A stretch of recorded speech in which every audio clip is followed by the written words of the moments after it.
Okay. In this video, I'll explain regarding the OSHA regulations. So these are very important. See, apart from detailing, if you want to continue in modeling, you must know the OSHA regulations so that it becomes handy in doing modeling in Tekla structures. So first of all, OSHA stands for Occupational Safety and Health Administration.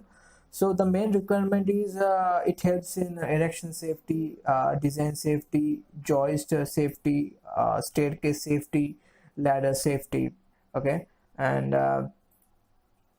so so as per ASC standards, American standards, and OSHA regulations, you have a lot of things to keep in mind. But I would like to explain only few things so that it becomes easy and simple to understand. So these are the different things you must keep in mind in OSHA regulations.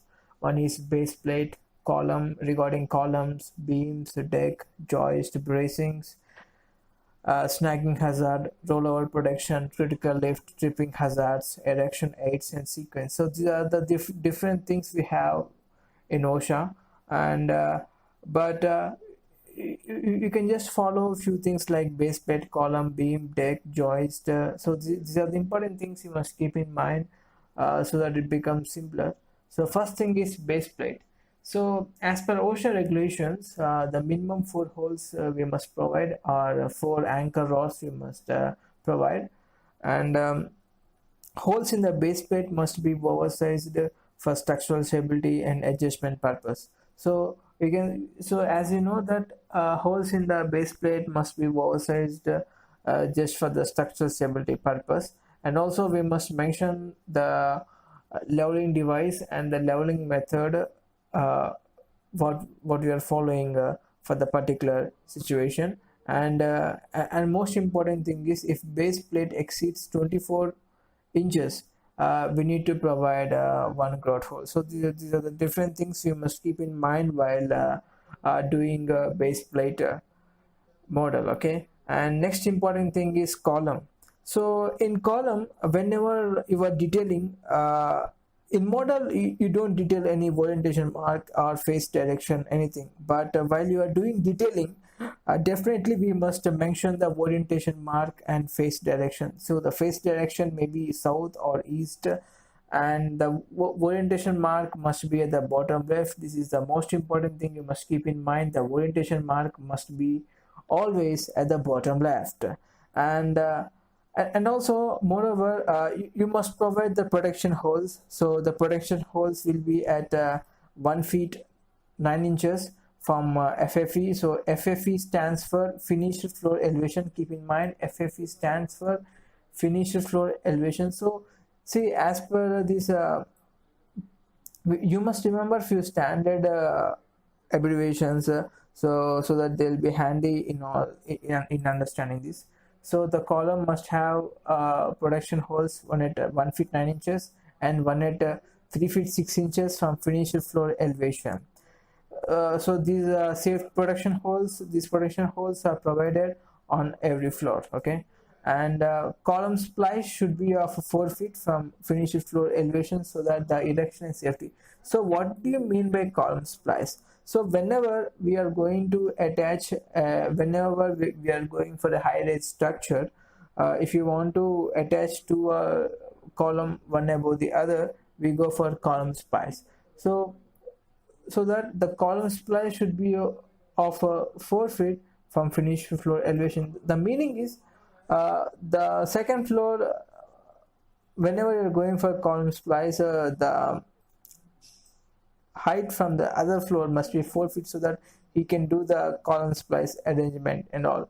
So all columns should have lifting holes. If it is a splice connection, normally lifting hole diameter is 2 inches, and bolt column splice is preferred than welding. So in columns, whenever we are doing any splice connection, it is always preferred to go for bolting connection rather than welding, because welding at higher heights is difficult, and carrying the machine to higher heights is somewhat difficult.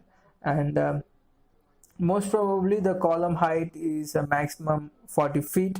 If it is more than 40 feet, you must consult once again we must consult the client. So this is the most important thing. Use extended shear plate type of connection when bolt access is blocked by the flange. So these are the few requirements we have seen for columns, and now we are into the beams. So in beams, minimum 2 bolts or 2 holes required at each end of the beam for erecting, or bolt should cross divided value. And another thing is all the double angle connections, column web or beam web, must be staggered clip or top flange angle. So in this diagram we can see it is the staggered clip angle connection here. So in all the double angle connections like column web or beam web, it must be staggered clip connection. So this is the example of the staggered clip connection. And so now the another one is deck. The proper support to be provided below the deck when there is any cuts or openings in the deck, and the deck support may be required at deck cutouts near beam to beam or beam to column connections. And the third one is the joist. So joist, the vertical stabilizer plate need to be provided, and this plate should be minimum 6 inches to 6 inches and located 3 inches below the bottom of joist with 13 by 16 inch hole to provide an attachment or pumping cable. And so moreover, if joist span is more than 40 feet, and it should be provided with 2 erection bolts. So these are the few regulations as for joist we must keep in mind. And so this is the simple example showing so these are called the joist. So see here we can see it is called joist and it is called beam, and these are the column. And see, these are the simple way to differentiate beam and the joist. So joists are small in cross section, arranged in numerous number. Beams have large cross section, used in few numbers. A joist are the minor structural elements, so beams are major structural elements. So joists are supported by beams, and beams are supported by vertical elements, either it may be columns or walls or pillar or foundation. So joists are supported by beams, but beams are supported by columns, walls, and pillars, foundations, etc. So, and also joists are closely arranged and beams are spaced larger than the joists. So these are the important differences between the joist and beam. So finally, these are the important OSHA regulations you must keep in mind. So once again I'll come. So in base plate, once again I just revise it. In base plate, minimum we must go for 4 holes or 4 anchor rods, and if base plate exceeds for 24 inches, we need to provide 1 grout holes. So as far as the column is concerned, orientation mark and face direction is very much important, and you must go for protection holes, one at 1 feet 9 inches and other at 3 feet 6 inches from finished floor elevation. And as far as the column splice is concerned, column splice should be 4 feet from finished floor elevation, so for easy erection and safety. And also columns must have the lifting holes, and lifting holes is of about 2 inches in diameter. And bolting column splice connection is preferred than welding, and most probably the column height preferred is maximum 40 feet. And so these are the important things to column. And if you go to beams, minimum 2 bolts or 2 holes required at each end of the beam for erection. Our bolt should cross D by 2 value. And also we can see all the double angle connection, column web or beam web must be staggered clip or top flange clip connection. So this is the example of staggered clip connection. We can see both are in different directions. And now we go for deck. Proper support to be provided below the deck when there is any cuts or opening in the deck. So deck support may be required in the deck cutouts near the beam to beam or beam to column connections.